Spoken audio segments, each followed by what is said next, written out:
The exile that forged a people. How Babylon shaped Judaism. Imagine losing everything: your home, your nation, your sacred temple, forced to march into a foreign land, carrying only memories and faith.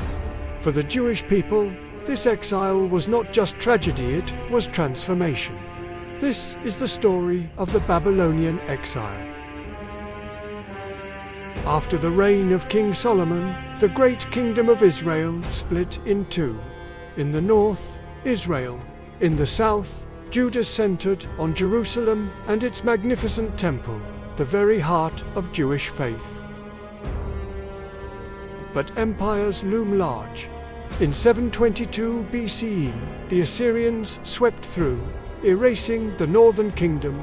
10 tribes vanished forever, leaving only Judah to carry the flame. Then came Babylon. Led by the ruthless Nebuchadnezzar II, it rose as the superpower of the ancient world. Judah, caught between Babylon and Egypt, became a pawn in a game of empires. In 597 BCE, Jerusalem surrendered. 10,000 of its leaders, nobles, priests, scholars, craftsmen, were taken to Babylon. Judah was left weakened, a shadow of itself, ruled by a Babylonian puppet king. Still, rebellion continued, and in 586 BCE, Nebuchadnezzar struck again. Jerusalem was torn down, its palaces looted, and the first temple, the dwelling place of God, was reduced to ash.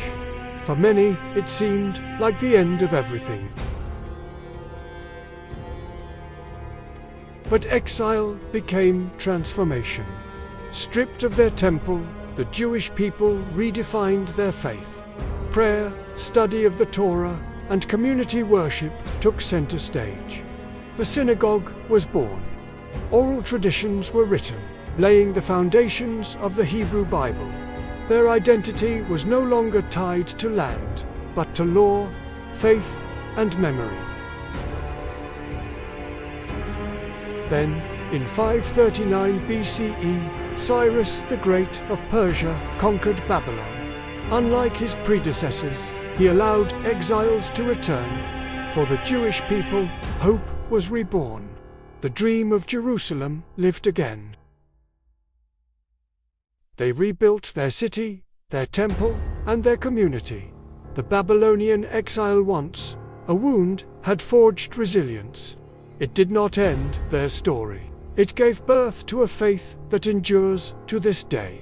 The exile is more than history, it is a lesson in survival, adaptation, and unshakable faith. What other moments of resilience inspire you? Share your thoughts, and don't forget to like and subscribe for more stories from history.